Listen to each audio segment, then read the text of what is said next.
Welcome back.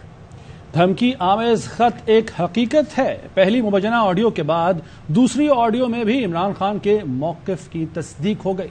नई audio में सुना जा सकता है कि इमरान खान सिफारती ताल्लुकात से मुतालिक किस कदर हसास थे कि उन्होंने मीटिंग में शरीक तमाम रहनुमाओं को सख्ती से ताकीद की कि किसी सूरत अमेरिका का नाम नहीं आना चाहिए। इमरान खान ने अमेरिकी साइफर को खत क्यों कहा? नई ऑडियो ने अवाम के जहनों में उठते इस सवाल का जवाब भी दे डाला। इल्जामात नहीं लगा रहा, मेरे पास ये खत है, हमें धमकी दी गई है। ऑडियो लीक जो हुई है, दूध का दूध और पानी का पानी हो। शहबाज शरीफ तुम्हारा शुक्रिया अदा करना चाहता हूँ। प्राइम मिनिस्टर ऑफिस है जो मेरी बातचीत हो रही थी ऑडियो लीक करती है। चेयरमैन पीटीआई की बतौर वजीर आजम दूसरी ऑडियो लीक। अमरीकी धमकी पर इमरान खान के मौक़िफ़ की मजीद तस्दीक। साइफर उसमें है कुछ नहीं, लेकिन डिप्लोमेटिक लैंग्वेज में उसे धमकी कहा जा सकता है। धमकी आमेज गुफ्तगू थी वो। पहली ऑडियो में आजम खान के साथ जिस मीटिंग का फैसला हुआ, नई ऑडियो में इमरान खान वही मीटिंग तय करते सुनाई दिए। अच्छा शाह जी, हमने कल मीटिंग करनी है, आपने, हम तीनों ने और वो फॉरेन सेक्रेटरी। उसमें हमने सिर्फ कहना है कि वो जो लेटर है ना, उसकी चुप करके मिनट्स अपने पास। नहीं, मैं कह रहा हूँ ये खैर आजम कह रहा हूँ उसके मिनट्स नहीं, इसलिए फोटो स्टेट।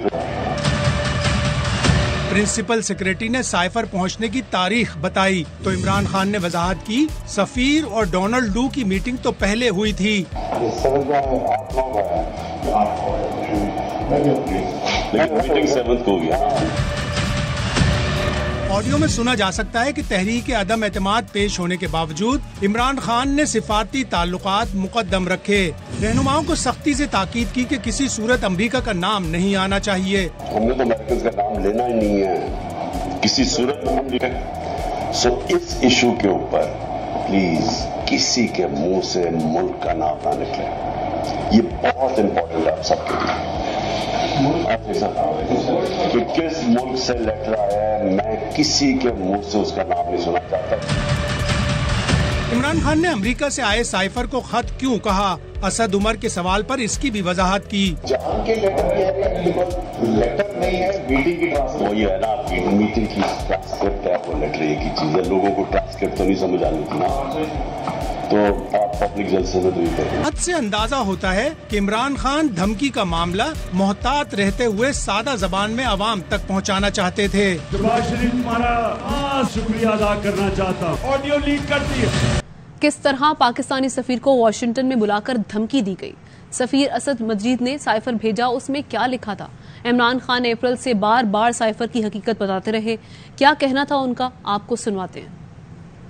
हमारे एम्बेसडर को बुला के वॉशिंगटन में धमकी दी गई कि जब तक आप इमरान खान को नहीं हटाएंगे पाकिस्तान को आइसोलेट किया जाएगा, मुश्किलों का सामना करना पड़ेगा, और अगर उसे हटा दिया तो माफ कर दिया जाएगा। डोनाल्ड लू एक अमेरिकी अंडर सेक्रेटरी, उसने बुला के हमारे एम्बेसडर को अमेरिका में कहा, आप इमरान खान को इस अदम एतमाद में अगर इसको आपने जता दिया, यानी अगर ये अदम एतमाद फेल हो गई इमरान खान के खिलाफ, पाकिस्तान को हम आइसोलेट करेंगे, इसके खिलाफ हम एक्शन लेंगे। वो अमेरिकी डोनाल्ड लू, उनका कोई अंडर सेक्रेटरी या स्टेट कुछ धमकी देता है कि इमरान खान को अगर आप नहीं हटाओगे तो पाकिस्तान को मुश्किलात का सामना करना पड़ेगा। ये कहना कि ये साजिश थी या मुदाखलत थी, एक अंडर सेक्रेटरी अमेरिकन एक पाकिस्तानी एम्बेसडर से मीटिंग में एक खुली धमकी देता है, और वो रिकॉर्डेड है, मिनट्स है उसके, वो हमें साइफर भेजता है असद मजीद, मैं पढ़ता हूं, और वो कह रहा है हमारे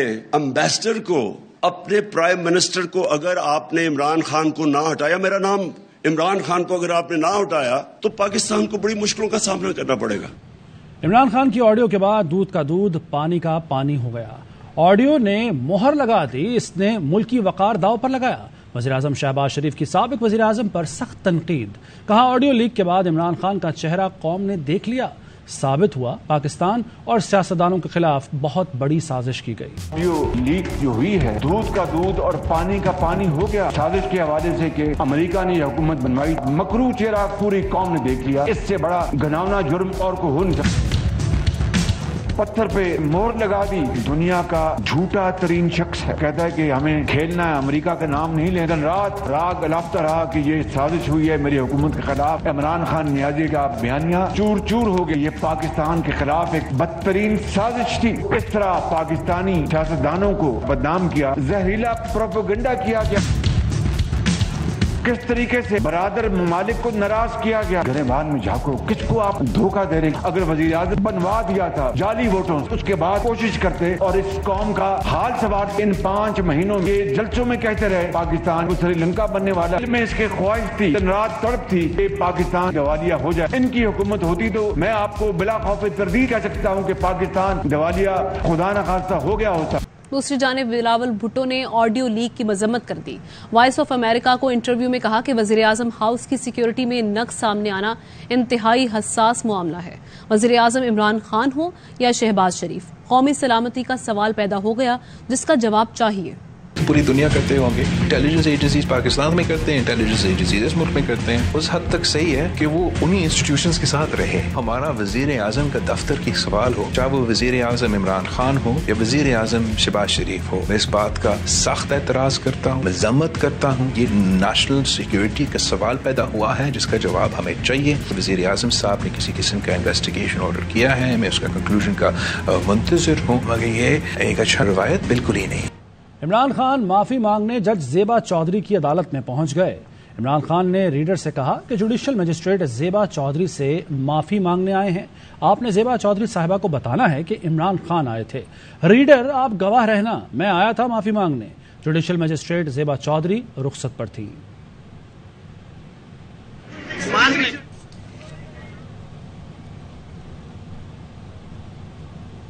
मरियम नवाज के बाद नवाज शरीफ को भी ARY न्यूज के सवाल चुभने लगे। लंदन में सवाल का जवाब देने के बजाय सहाफी का नाम पूछ लिया। सहाफी फरीद कुरैशी ने एहतसाब से मुतालिक सवाल किया तो नवाज शरीफ ने जवाब के बजाय नाम पूछा। ARY न्यूज का नाम सुनकर बगैर जवाब दिए चले गए। साकिब निसार समेत जो किरदार इसमें शामिल थे उनका एहतसाब होगा। आपका नाम क्या है? जी फरीद कुरैशी नाम। जब कॉल दूंगा उसके बाद कोई वापसी नहीं होगी। इमरान खान का पेशावर में ऐलान। तलबा से खिताब में कहा, मुल्की खजाने पर 1100 अरब रुपए का डाका माफ हो रहा है। बड़े डाकुओं के अरबों के करप्शन के केस माफ होते हैं। मारना है तो बड़ा डाका मारो, सिर्फ छोटा चोर पकड़ा जाता है।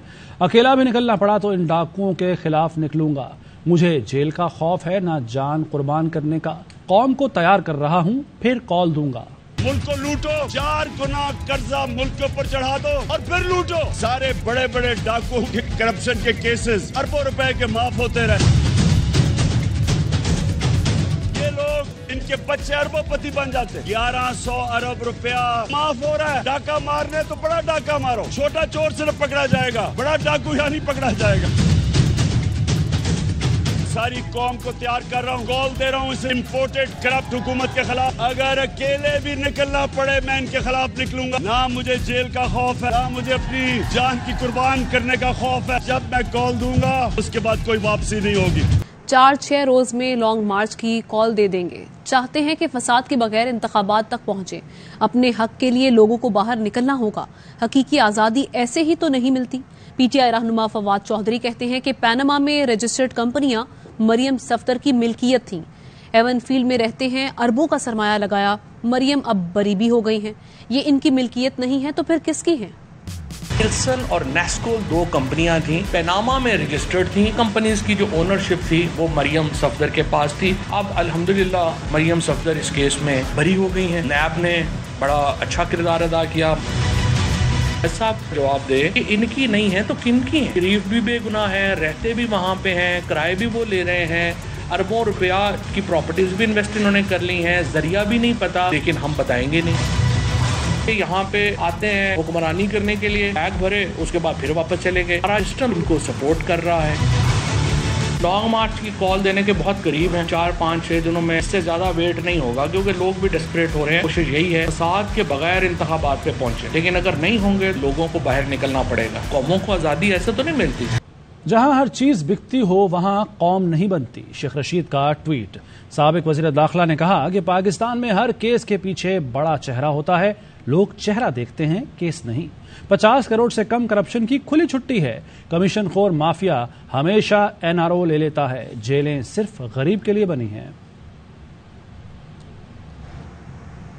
वजीर आला पंजाब के बेटे मोनिस इलाही को अदालत ने तलब कर लिया। बैंकिंग कोर्ट लाहौर में मनी लॉन्ड्रिंग के मुकदमे में मोनिस इलाही और दूसरे मुल्जिमान को 11 अक्टूबर को तलब किया गया है।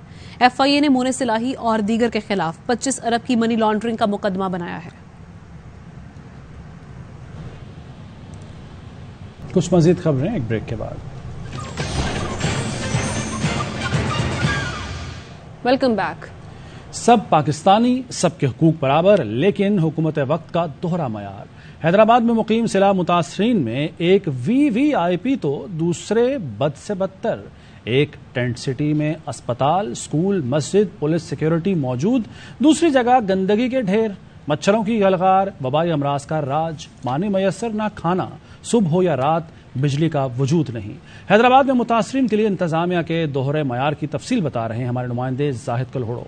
मौजूद है हैदराबाद में कायम टेंट सिटी जो कि खान रोड पर बनाया गया है। यहाँ पे प्रॉपर तरीके से टेंट लगाए गए हैं, वॉशरूम्स बनाए गए हैं, एम्बुलेंस मौजूद है 24 घंटे, पुलिस का एस्कॉर्ट लगा हुआ है। उसके अलावा यहाँ पे स्कूल भी बनाया गया है, मस्जिद भी बनाई गई है और इसी तरह जो भी विजिटर्स आते हैं उनको यही टेंट सिटी विजिट कराया जाता है। हमें यहाँ पर आए हुए 20 से 23 दिन हो गए हैं। जाहिर बात है अपना घर अपना होता है, लेकिन हमें यहाँ पर सिक्योर फील होता है। MDF की तरफ से स्कूल खोला गया है तो काफ़ी सारे बच्चे हैं जिनकी पढ़ाई खराब होने से बच गई है। सारे कैंप के बच्चे आते हैं, 2 शिफ्टों में हम पढ़ा रहे हैं। बहुत अच्छा इंतजाम दिया गया है MDF की तरफ से।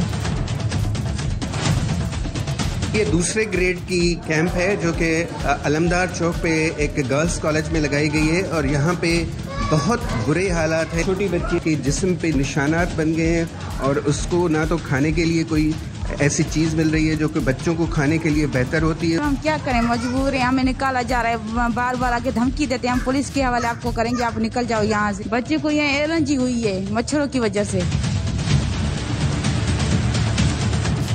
रात को चावल देते हैं और दाल उसमें धप होती है, सुबह को ये रोटी देते हैं, इसमें खुशबू है, बच्चे नहीं खाते हैं। ये इनका कहना है कि 1 महीने के बाद मुर्गी मिली है, वो खाने के काबिल नहीं है, इसमें बदबू आ रही है। कुछ ही नहीं मिल रहा, नहीं राशन, नहीं खाना, नहीं दूध, नहीं कुछ नहीं देते। ये ज़ैनब है, इतनी कमजोर है कि आप देख सकते हैं और इस बच्ची के बारे में बताया जाता है कि इसको दवाइयों की सख्त जरूरत है, इसको बुखार है। इस घराने को जो है वो सिर्फ एक ये मच्छरदानी दी गई। कमरे में भी और बहुत सारे बच्चे हैं जो इनकी उम्रें 6 माह से लेकर 3 साल तक है, 4 साल तक है और किसी के पास कोई मच्छरदानी नहीं है। लोग यहाँ पे बहुत बुरे हालात में रह रहे हैं और ये वो 2nd कैटेगरी की जो कैंप है अलमदार चौक पे गवर्नमेंट गर्ल्स कॉलेज के अंदर। और नाज़रीन आपने देखा तबकाती फर्क यहाँ भी वाज़े है। हैदराबाद में जहाँ एक तरफ टेंट सिटी जिसको दिखाना है, VVIPs को दिखाना है, तो वहां पर तमाम सहूलियात मौजूद हैं, लेकिन वो लोग जो इस वक्त मुश्किलात का शिकार है उनके लिए ना पानी है, ना खाना है, कोई भी वक्त हो, सुबह हो या रात हो, वहां बिजली मौजूद नहीं। और दूसरी तरफ ये जनाब आप देखिए किस कदर खूबसूरत टेंट सिटी बनाया गया है, स्कूल मौजूद है, मस्जिद मौजूद है, तमाम सहूलियात हैं, लेकिन जनाब ये सिर्फ और सिर्फ दिखावे के लिए है। सफाई भी इस कदर यहाँ शानदार है कि हैरानी होती है कि ये सलाम मुतासरीन के लिए, लेकिन नहीं, सलाम मुतासरीन के लिए यहाँ लिखा है कि उनका दाखिला ममनू है। ये सिर्फ दिखावा है। सलाम मुतासरीन के लिए वही कीचड़, वही गंदगी, वही पानी की अदम फराहमी और सब कुछ जो सहूलियात होनी चाहिए वो नहीं है, लेकिन VVIPs के लिए, उनके दिखाने के लिए ये टेंट सिटी है। और जो आवाम हैं, जो गरीब हैं, वो अपने बच्चों को जिस तरह से रख रहे हैं, आप ये खुद देख सकते हैं। हमारा कुछ कहना शायद इसके लिए उतना मौसर ना हो जितना ये मनाजिर हैं। तूफानी बारिशों में सक्खर के इलाके पुराना सक्खर का रिहायशी यूसुफ मसीह बेघर हो गया। मकान गिरने से मुतासरा शख्स की टांग भी टूट गई है। यूसुफ ने घर का मलबा बेचकर टांग का इलाज कराया। क्या सूरत हाल है बता रहे हैं हमारे नुमाइंदे जहां जेब वसीर। बारिशों ने सैकड़ों लोगों को बेघर कर दिया। उन्हीं बेघर लोगों में शामिल है सक्खर के इलाके पुराना सक्खर के रिहायशी यूनिस मसीह। ये यूनिस मसीह इतने गरीब हैं कि जब इनका घर इनके ऊपर गिरा तो ये जख्मी हो गए, उनकी टांग टूट गई। इनके पास इतने पैसे नहीं थे कि उस टांग का इलाज करवा सके, तो इन्होंने अपने घर का मलबा बेचकर ही अपनी टांग का इलाज करवाया और गुजर सफर किया। हमारा ये घर जो बारिशों के तूफान में टूट गया, तो इसकी वजह से मेरी ये टांग भी टूट गई थी। तो इस वजह से फिर ये जो ईंटें वगैरह थी, जो लोहा था, दरवाजा दरूजे, ये बेच के मैंने तो अपनी टांग का इलाज करवाया और कुछ बच्चों का खर्च वर्च जो है वो चलाया। जो मेरे बच्चे पढ़ते थे वो अब ये स्कूल नहीं जाते, वो मजदूरी करते। लिहाजा ये कि हम हुकूमत से ये है इल्तिजा है कि हमारी कुछ मदद कीजिए। जी बिल्कुल, जैसा कि आपने सुना कि यहाँ पर मौजूद जो मुतासरा शख्स हैं उन्होंने हुकूमत से ये अपील की कि खुदारा इनकी मदद की जाए ताकि इनके जो मसाइल हैं वो ख़त्म हो सकें। बदतरीन सैलाब ने चावल की 30% फसल तबाह कर दी। जखीरा अंदोजी के बायस चावल की कीमत में इजाफा हुआ। मुल्क भर में रवां बरस चावल की पैदावार का तखमीना 90,50,000 टन लगाया गया। सैलाब ने 5 बड़ी फसलों को नुकसान पहुंचाया। मुल्क की जरूरत को पूरा करने के लिए मकई और चावल एक्सपोर्ट किया जा रहा है। कपास का हाल बुरा है। ज़राअत को बचाने के लिए हाइब्रिड बीज का इस्तेमाल बढ़ाना जरूरी हो गया है।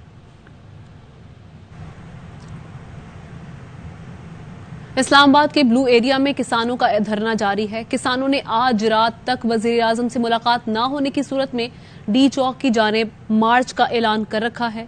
मजीद जानते हैं वहां पर मौजूद हमारे नुमाइंदे राशिद हबीब से। राशिद हबीब, क्या सूरत हाल है एहतजाज की?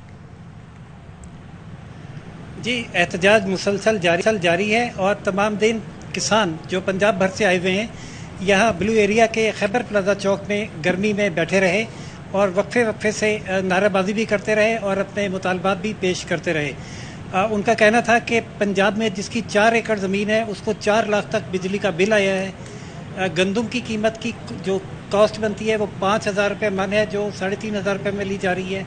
ऐसे में ऐसा लगता है कि ये किसानों को और पाकिस्तान के लोगों को भूखा मारने का पूरा प्लान बना लिया गया है। हमने वज़ीर आज़म से बात करने की मुतालबा किया तो हमें कहा गया कि जो बाराकूम में पुल का अफ्ताह हो रहा है वहाँ आ जाएं। हम सड़कों पर बात नहीं करेंगे, हम वज़ीर आज़म से वज़ीर आज़म हाउस में बात करने आए हैं और अपने मुतालबात मनवाने आए हैं हमारे साथ इस वक्त भी। और उन्होंने ये भी कहा कि जब तक मुतालबात मंजूर नहीं होते हम यहाँ धरना जारी रखेंगे और आज मुलाकात ना हुई तो फिर डी चौक की तरफ मार्च करेंगे। किसानों ने अपने मुतालबात के हक़ के लिए, आफात के खात्मे के लिए अज़ानें भी दी। हमारे साथ इस वक्त यहाँ मौजूद हैं फैसलाबाद तहसील ज़िला के जड़ावाला तहसील के किसान रहनुमा ज़फ़र इकबाल साहब। हम उनसे पूछते हैं कि उनका अगला लाया अमल क्या है। जी ज़फ़र साहब, क्या? बिस्मिल्लाहिर्रहमानिर्रहीम। पाकिस्तान एक ज़राई मुल्क है। अगर पाकिस्तान की ज़राअत तरक्की नहीं करेगी तो पाकिस्तान तरक्की नहीं कर सकता। पाकिस्तान की 72% आबादी आज भी गांव में रहती है, देहाती एरिए में रहती है, जिनका सबसे बड़ा काम काश्तकारी है। हम पाकिस्तान 22 करोड़ आवाम के लिए इन शहर में जो हुक्मरान हमारे बैठे हैं इनके लिए सुबह मक्खन पैदा करते हैं। किसानों का एहतजाज इस वक्त जारी है और हमारे नुमाइंदे राशिद हबीब वहां पर मौजूद थे। दिन भर क्या सूरत हाल रही इस मुतालिक भी हमें आगाह कर रहे थे, बल्कि किसान रहनुमाओं से भी उन्होंने बात की, वो भी आपको सुनवाई हमने। बहुत शुक्रिया राशिद। एलपीजी की कीमतों में 10 रुपये 34 पैसे फी किलो कमी कर दी गई। एलपीजी की नई फी किलो कीमत 201 रुपये 20 पैसे मुकर्रर। नोटिफिकेशन एलपीजी का घरेलू सिलेंडर 122 रुपये सस्ता हो गया। इसका नोटिफिकेशन जारी। एलपीजी की नई कीमत का इत्तलाक अक्टूबर के महीने के लिए होगा। मजीद खबरें शामिल करेंगे ब्रेक के बाद। Welcome back. एनआरओ 2 लेने के लिए कौम को गड़े में डाला गया है। कौम ने फैसला कर लिया है कि अब वो अपनी हालत खुद बदलेंगे। ऑपोजिशन लीडर शहजाद वसीम का सेनेट इजलास में कहना था कि कौम इमरान खान की क़यादत में मुत्तहिद हो चुकी है। मुल्क सैलाब से तबाह है और ये चोरी की माफी पर मिठाइयां खिला रहे हैं। एनआरओ 2 लेने के लिए कौम को इन्होंने घड़े में डाला है। कौम ने फैसला कर लिया है, अपनी हालत खुद बदलेंगे। इमरान खान की क़यादत में मुत्तहिद हो चुकी है। जमहूरियत में जो जमहूर का हक है वो हम लेकर रहेंगे। इस हुकूमत को सिवाय अपने एनआरओ के, सिवाय अपने फायदे के इनका कोई नहीं। इसकी कीमत कौन अदा कर रहा है? वहाँ महंगाई की सूरत जो सैलाब में तबाह खाली हुई है, ये बैठे हैं महलों में। मिठाइयाँ खिलाई जा रही हैं, अपनी चोरी की माफी पर होल पीटा जा रहा है, हमारे केसेस वापस हो गए। एक नजर इस मुल्क के अवाम की सूरत पर भी डाल लें। इक़्तिदार की खातिर इमरान खान और शाह महमूद कुरैशी ने क्राइम किया है, साइफर का सर है न पैर, ये सिर्फ झूठ है। वज़ीर इत्तलात सिंध शर्जील मेमन की चेयरमैन पीटीआई पर कड़ी तनकीद। कहा इमरान खान आज फिर बेनकाब हो गया, अपनी अना की खातिर इस शख्स ने मुल्क की सालमियत को खतरे में डाल दिया। के चेहरे से बहरूपिये का नकाब आज बहुत बुरी तरीके से उतर चुका है। जिस तरह इमरान खान ने पाकिस्तान की आवाम को, और वो हमारे एक्सपेक्टेट्स भाई बहन जो पूरी दुनिया में बैठे हुए हैं, गलती से इस मुनाफिक शख्स को लीडर समझकर बैठे हुए थे, उन सब की आज आंखें खुल चुकी हैं। एक आम शख्स भी वो अपनी जात के लिए, अपनी अना के लिए ये हरकतें नहीं करता जो इस शख्स ने वजीर आजम की कुर्सी पे बैठकर अपनी जो मैं उसके लिए पाकिस्तान की सालमियत को स्टेक पे लगाने की कोशिश की। ये एक झूठा साइफन जिसका ना कहीं सर है ना पैर है। इमरान खान, शाह महमूद कुरैशी मिलके इक़्तिदार की हवस में पूरी कौम को बेवकूफ बनाया, एक क्राइम है। पीटीआई रहनुमा इमरान इस्माइल कहते हैं कि वजीर आजम की हैसियत से इमरान खान ने एहतियात का मुजाहरा किया। जब तक साइफर को राजदारी से खारिज नहीं किया गया, किसी मुल्क का नाम नहीं आया। अब तक की तमाम लीक्स ने पीटीआई मौक़िफ़ की तस्दीक की है। सिला मुतासरीन की दाद रसी में ख्वाजा गरीब नवाज वेलफेयर ट्रस्ट पेश। दादू में कश्तियों पर मुतासरीन तक राशन, पानी, टेंट और दवाएं पहुंचाई गईं। देखते हैं इसी पर सहरिश खोखर की रिपोर्ट। हालिया सैलाब के बाइस मुसीबत में घिरे सैलाब मुतासरीन की इमदाद में ख्वाजा गरीब नवाज वेलफेयर ट्रस्ट भी खिदमात में पेश है। सैलाब मुतासरा डिस्ट्रिक्ट दादू बिलखसूस तहसील मेहर KGNWT ने कश्तियों पे सफर करके मुतासरीन तक इमदाद पहुँचाई। तो हमने राशन दिए हैं, टेंट दिए हैं, जो भी जरूरत के मुताबिक अशिया है वो हमने इनको मुहैया किए। ज़ेरियाब आ जाने वाले देहातों में मुतासरीन के लिए खैमा बस्तियाँ कायम की गयी, जबकि राशन समेत दीगर जरूरत जिंदगी की अशिया और पीने के पानी की फराहमी को यकीनी बनाया गया, जिस पर मुतासरीन ने सुख और तशक्कुर का इजहार किया। ख्वाजा गरीब नवाज राशन देना, टेंट 15 ख्वाजा गरीब नवाज वेलफेयर ट्रस्ट का आज़म है कि इस वक्त शेल्टर और खुराक मुतासरीन की अहम जरूरत है, जिसको हम हर मुमकिन कोशिश करके मुकम्मल कर रहे हैं। कैमरा टीम के साथ सहरिश खोखर, सिंध। न्यूज़ बुलेटिन से इतना ही। मज़ीद खबरों और अपडेट्स के लिए देखते रहिए AR1 न्यूज़।